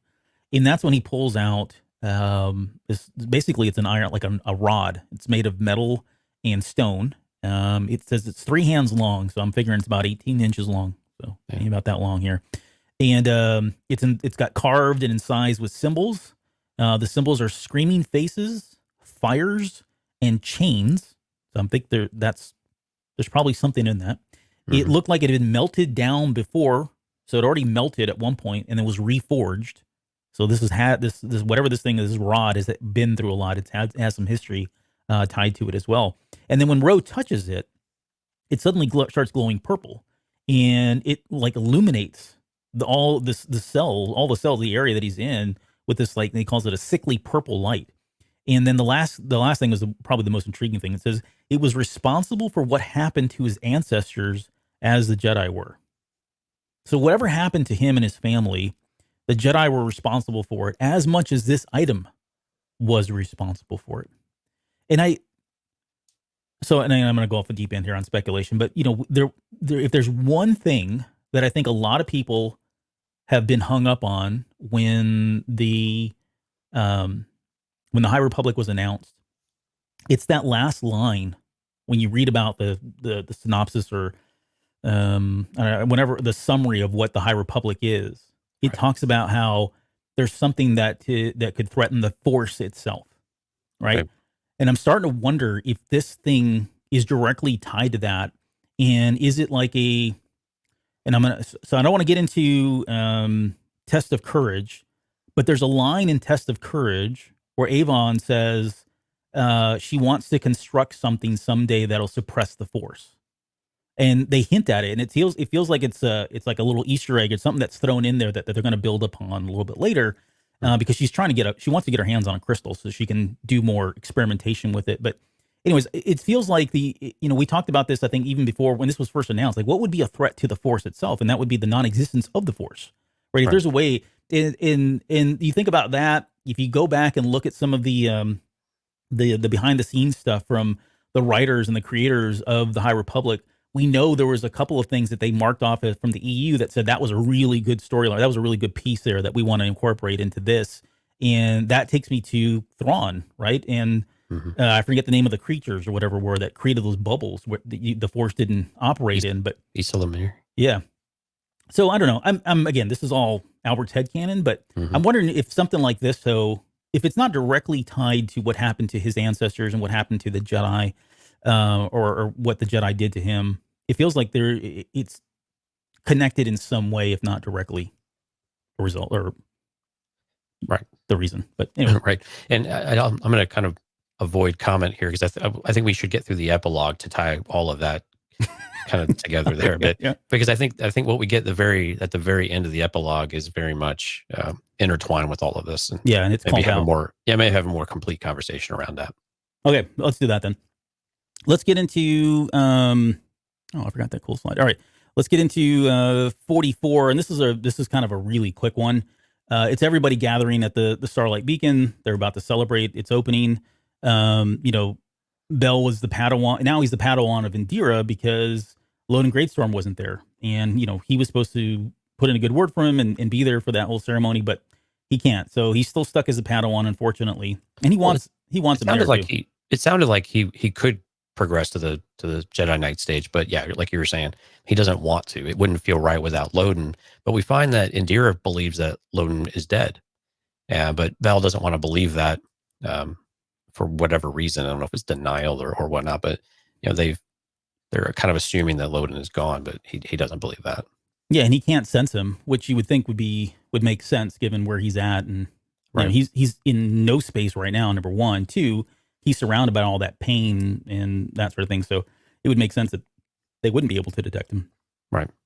Elzar Mann is cleared to take the vows and become a Jedi Master. So, because of his efforts with things that he did, whether it was in the last battle here at Kur Nebula, or the fact that he was able to, cause that rainstorm to cool down the droids and that droid array, whatever it was, all of these things that had happened, he's now eligible to become a master. So we didn't get to see that ceremony just yet. Every one of the Jedi is here. Again, that's another name drop. They name dropped just about everybody is here at Starlight Beacon. And so kind of gives her final speech. And she ends with, "This station will be the symbol of Republic in the Outer Rim, a place where we will celebrate our union and help each other to make it grow. It will send out a signal for anyone in the sector to hear at any time, the beacon of the Republic, the sound of hope." So we get the shades of hope and from the era of the original trilogy, and we know that's probably it's a really big thing for these people that are out here in the Outer Rim, given that they feel like they're not connected to the core systems and all that. So it's a good send off, and it kind of sets the stage. The Starlight Beacon's in full operation at this point, and this kind of leads us into what we're starting to see now more in the comics, and then with the novels that are coming up, this will kind of be the basis and where we start from. Right. All right, and let's get to what you want to talk about, epilogue. And there's some interesting things here. So this starts with Elzar Mann, Avar Kriss. They're on the Starlight Beacon. They're kind of in a section where they're growing, like, a special kind of. It's a very surreal or serene setting, right? They almost describe it like this little mini paradise kind of thing. And of course, like of a botanical garden of sorts. Is there you go. Yeah. We get more of them feeling more than just, hey, we're buddies. And on both sides, like we get Avar Kriss, there's a comment about how she feels really connected to him, and he kind of reciprocates that as well. But this is where she says, "I've now been put in charge of the Starlight Beacon," and his first thought is, "Well, how am I going to see you? I'm not going to see you again. Like, I'm not going to see you as much if you're going to be here, and I'm going to be out, somewhere." She's basically landlocked in terms of how he's looking at this, right? And he kind of makes peace with that by knowing that she's still going to be doing what she does and pulling everybody together when they need to. So she'll always be in the back of his mind, but he's feeling a loss here by the fact that he's now going to be separated from her. And this is something they've never been separated ever since they were Padawan. So Right. Yeah. I mean, you definitely feel that connection, and they share this moment where they're touching hands and whatnot. But that they both also understand that this is the things that they explored or whatever it was when they were Padawans. Some of those feelings, when they went through the progressions of the Jedi path, they've already had to make those sacrifices, and when we start to sense that, and we while there's a sense of loss, they both seem like they are okay with it. Although at the very end, we kind of get this. We can always write to each other kind of thing, like a Right. long distance pen pals in Star Wars is kind of the type of thing that we got. But it still was very good though. And I think some of Elzar Mann's comments were really interesting too. He's going to be doing a lot of research. He already has a bunch of ideas with what they did with the droids and the storms about other applications of the Force. So he's really interested in getting that master title, so then he can go and progress his own research into doing other things with the Force and really showing. But there was a little bit of a boastfulness there too of really show the council what we can do with the Force, which again is still just a little bit of hint of that pride in Elzar Mann that we might have to explore. Yeah. We there's also a moment there where they're holding hands, like they purposely go and hold each other's hands, and then they kind of let go, realizing, okay, that we can't do this kind of thing. So it's just confirmation that that we've known all along that there's definitely more than just friendship here at play. They do have feelings for each other, but it's a forbidden. I guess it's a forbidden relationship. It's a forbidden attachment. I won't say it's a forbidden love, because we've got plenty of Jedi that have been in love before, right? But the attachment piece of it certainly is. Okay, and so finally, Chris heads off. She leaves. She's going to go, partake in the festivities that are going on with the opening of the Starlight Beacon. He sticks around behind, and he's kind of just drifting off in kind of thinking about, I don't know, whatever. And suddenly he has, I guess we're going to call it a Force vision. Yeah. Right? It's not a prophecy, and we did a whole show on the difference and all that, of what these are. But it's certainly a Force vision that comes to him. And it starts with, like you said, there's a sickly purple light. Okay, so that draws us directly to this object, this rod that Marchion Ro has. So we know that it's going to play a part in this. It says, Jedi many he knew, friends and colleagues, horribly mutilated, fighting battles they could not win against awful things that lived in the dark, things that lived in the deep. I think that is the plant guys, right? Draggear. Draggear, yeah. That's pretty clear now, right? Wasn't maybe as clear when this book came out, but here we are 2 months later, and we all kind of know that's the case. Right. The Jedi, those who survive, were fleeing, not retreating, but fleeing. So this all plays into the aspect of fear, right? That this is, and at the end, this whole thing ends with the greatest enemy of all, fear, right? So that's the fear of the Jedi. The Jedi are going to get to a point where they are actually scared and I would say literally, they're running away from this thing, whatever it is that's surfaced here, which I think is pretty powerful, right?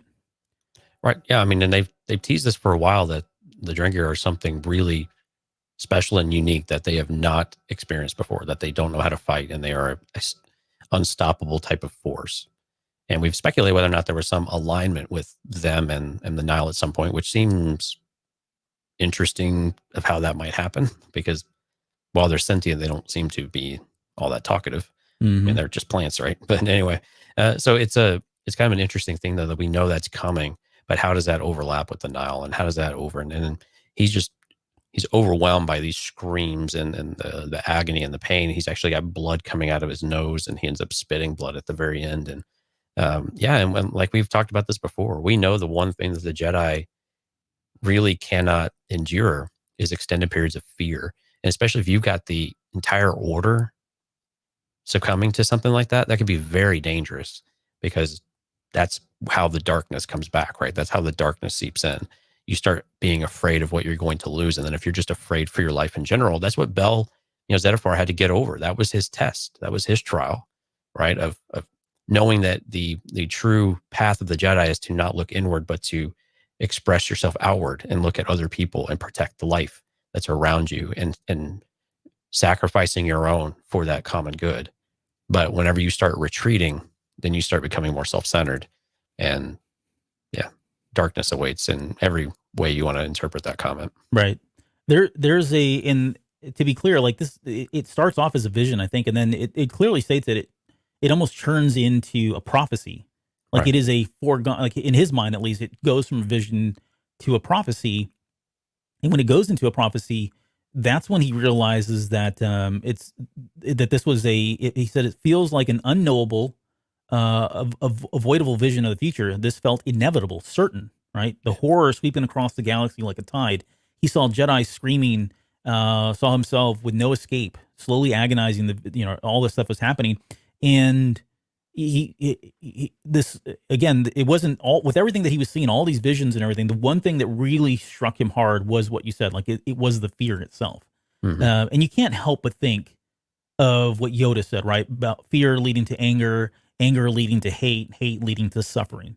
And I think that they're clearly mapping this out, that once this fear comes in, this is what I think. I think they're going to go, the galaxy or the Jedi, at least at a minimum, are going to go through all of this. I think they're going to fear. They're going to go through fear. They're going to go through the anger. They're going to go through hatred, and all of that is going to lead to suffering, which eventually will be the fall, which will lead to the fall of the Jedi Order. And then at that point, I would imagine the dark side already is here, right? It's Right. now resurfaced. If not, it is about to put the final pieces together to give way or give birth, if you will, to somebody like a Palpatine or, whoever, whoever that may be. Plagueis. Yeah. You know? I mean, that's where it all, I mean, that's the path we got to go down. What'll be interesting though is reconciling where the High Republic goes, because when we get to the original trilogy with Kenobi, and he's describing this to Luke of, for the 1,000 generations, the Jedi were around to protect us. I mean, we can't really go through an entire extinction of the Jedi yet, right? I mean, the numbers still have to be there, but and we've speculated about this, what were the true numbers of the Jedi in the prequel trilogy? Mm-hmm. It seemed like they were very numerous, but I think we were in the few hundreds by that point, or something like that. I don't know. And we've been led to believe back in the Old Republic and things like that, we've had thousands of Jedi or Right. something like that. And Sure. Yeah. High Republic, I don't know if we've got a good ballpark idea for how many we have, but clearly they are numerous, because this is a high time for the entire galaxy. But so it'd be interesting how that, if there's a bit of a culling here and just how dramatic that looks like, and then how does that tie into some of the other content that we've grown up with? Yeah, and I would say, like, I don't want people to think or come across, or I don't want to give the idea or the message, at least from me, that I think the Jedi are going to fall. I don't mean that in a literal sense, because we know that they don't. What does happen to them is they become very arrogant, right? They let their guard down and they think, and I think that's what's going to happen. I think they're going to get to a point where they're up against, this great fear, and things are really falling apart, and they persevere and they come out on top. And the way that they do, and the manner in which they do, puts them in a position to feel like we're done, like mission accomplished again, like we have nothing to worry about at this point.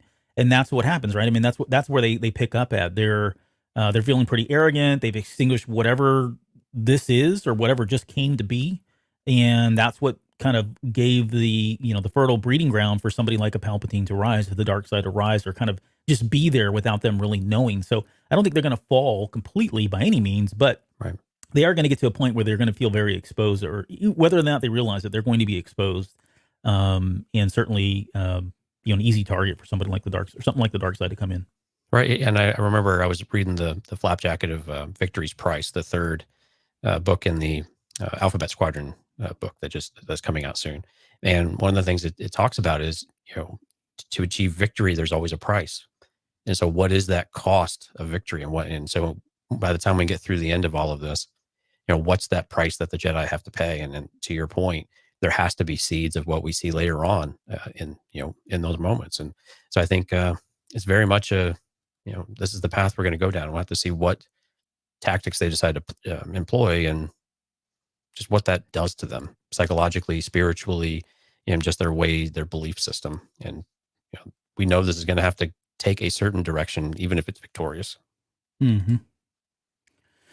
Yeah, good stuff. I would ask for your thoughts on the book, but I mean, we're kind of over on time, and there's probably a lot to talk about. But overall, I thought it was solid. It was not. I like that it was a pretty tight story. It moved really fast. I think overall, by the time I got to this last third of the book, I know I've read some feedback. I think we got some feedback on YouTube on one of our earlier High Republic shows, where some people are having a really hard time getting through it. Maybe they're not getting through they read up to the first third, and it's just they're not engaged or whatnot. But I would encourage those people to go through and read the rest of the book. And give the whole book your time. And because I think when you get to this last third, it does pick up and get interesting enough, and it does have some excitement, and you do start to see these things start to play out and progress the characters. And it's not that this book was slow. It was just kind of, it's ramping up a little bit, and it's taking you on that journey, and having to set a lot of things in place without putting them right in front of you. But overall, I liked it. I think it's a good start to the High Republic in general. Gives us a very good overview where we're at. We've got good perspectives on several of the main characters. We already care about some of them quite a bit. I mean, you're a huge Avar Kriss fan, and we know that was our man. We haven't even touched on Stellan Gios yet to understand what he's going to look like, but we know he's the third person in this triumvirate. So, but yeah, so I think overall we're off to a good start. We have to see if they can keep that momentum up and what all the other content looks like. So what about you? Yeah, I was all in when this thing started, and coming from the idea that, again, it was not, and I've said this many times, I feel like I'm beating a dead horse, so bear with me if you've already heard this, but I just really like this idea that they were not going to be tied to the all the stuff that's going to happen either in the prequel trilogy or anything thereafter, right? Right. That was true of this book, and it's been true of all the other books, and it's been true of the comics. So that in itself was refreshing to me, because I've always felt like, as much as I love the EU, there were certain stories I didn't really care for. Some were great, but at the end of the day, they had a lot. What made them really cool was that they were able to kind of just do whatever they wanted to, because it really, wasn't canon, right? It wasn't that level, and they had a lot of wiggle room there. When we got to the Disney era, things were a little bit more constrained, and I get it. That's necessarily feedback, but you can't go and start telling these stories you want to tell, because you had to allow for the other storytellers that were going to come after you, and you had to be mindful of what came before you, right? So so these writers were coming in, and it felt like they were very constrained at times. There was only so much they could do. There was only so much they could do to characters, and there were only so many risks or types of risks that they could take. Right. We don't get any of that with the High Republic, which is great. It's very liberating. There's a lot of freedom there with regards to storytelling. And for me, as somebody that, and as you, right, we love to speculate. We love to talk about what could happen, this and that. Well, we've got like the mind's going crazy right now with all these ideas, and because, again, I don't have anything holding me back. It could be anything, really. And so I think there's something really exciting about that. Now, the merits of the book itself, I feel like, I think the book was great. I really enjoyed it. I think this is my third read through this one. I've read Tests of Courage twice. That's a really quick read. And I think I'm in my second reading of Into the Darkness, because we've got that one coming up here soon. So it is, I find myself going back to the books and reading. I've had a chance to, as I've done it, there's new things that come up. Now, of course, we've dissected this book to no end. So if we left something out, pardon us. But there's a lot of stuff in here that I think that you really can parse out and really kind of sink your teeth into, which I think is kind of fun. All of them have so far been pretty quick reads. The comics are the same way. So yeah, I mean, I would definitely recommend it. To your point, stick with the book. Get through try to read through, at least get to the halfway mark. If you can get that to that point, the last half of the book is pretty much smooth sailing, and I think there's a lot there. And these last 4 chapters really give you a lot of information. There's a lot of stuff they just kind of start planting seeds for, that I think are going to start sprouting into a lot of these different spin-off books and stuff over the course of the next 3 years that we have content coming out, which is just crazy. So I mean, we're just at the very tip of the storytelling with the High Republic, which is really exciting, given all that. Yeah, it really is. And again, we'll have to see what these next books look like. One of the more critical aspects of the EU is that there was a lot of filler. I mean, there were, like you said, there were a lot of great stories with a ton of great characters, but there was a lot of filler, and the filler didn't always amount to really anything. And we don't like that about Star Wars. Now, we don't exactly have a series that we're developing here, even though this is a total project with an overall plan. It's not like in the order, you have to read all these books in these order in order to understand the storyline. And so it's going to be very interesting how they continue to mesh these together, and how important it will be to absorb the other forms of content that they have, like you said, with the children's type of books, or the young adult, or comic books, or the adult novels. And so we've got all these different sources now. How integrated do people have to be in order to really feel invested in that story and in some of these characters, where, like we said, they mention them in one source material, but they're really expounded upon it somewhere else. So yeah, because that will frustrate people. If all of a sudden you got someone that you're not as familiar with, and you can frustrate both sides. you're like, well, now we have to take time to reintroduce this character, or who is this character and why are they so important all of a sudden? Right. And that's a difficult balance that they need to strike, but there's ways they can do it. But we'll just have to see what this looks like when we get to the end of this year and say, okay, here's our scope of content. And maybe at the end of the year, we just, okay, what's the state, what's the state of the High Republic 1 year in, after, when we get to January, what do we think? Where are we at? And where have we come from, and where are we going to now? And then what does the outlook of this look like? And what does the future of Star Wars really look like for the next couple of years after that? Yeah. And luckily, good or bad, they've got it mapped out, right? Exactly. Yeah. So that for me is another piece of this that just feels like, okay, good. I don't have to worry about that. I don't have to feel like I went into the sequel trilogy. I feel like this is at least laid out. I may not like the story. I may not like where it goes at points in different times, but I know they put a lot of time and thought. And you can tell, like, if you go through and read all of the materials, the books, the young adult novels, the comics, man, there are so many things. It is well mapped out, and they call back to it, and there's not a lot of error, right? There's not a lot of contradictions and stuff like that. You can definitely see the bigger story here, which is really cool. I love the fact that they've gone to that extent on this one. So, yep. All right, well, that'll do it for us for this episode. I do want to make mention again that we've got the question and answer episode coming up. So we need questions in by March 20th. And again, you'll see this on Facebook and everything else that we do to advertise that. But we need your questions for that. That'll air on the I don't even know where that was now. The 25th, I think March 25th. So We'll record that one. And then we've got another From a Certain Point of View coming out as well. So that'll be towards the end of the month. Again, with Dante. So, and then we've got more people lined up for that. So get your questions in as soon as you can, so that we can get those on the board, get some answers for you that you'll hate and love. And anything else before we get out of here? Yeah. So cantinacastfanmail@gmail.com, Discord, eargluemedia.com/Discord. And then all the social medias, just search at the Cantina Cast or at Cantina Cast and you'll find us. So all the different ways you can get questions to us. We do check YouTube comments as well. So whatever you feel most comfortable, but if you want to talk to us a little bit, we'd love to see you over in Discord as well. A lot of great conversation going on there, especially around WandaVision and stuff lately. So if you're a fan of Marvel and you feel like you're an expert in Marvel, please come help us. That some of us who are not, but are really interested in what's going on over there. So, but a lot of great conversation across all the different shows right now. Yes, good plug for Discord. Okay, with that, we'll see you in a couple weeks. Thanks for joining us, and hopefully you got a lot of great stuff from our extensive 14-hour coverage of Light of the Jedi. We'll be back for the next show, which is the Q&A.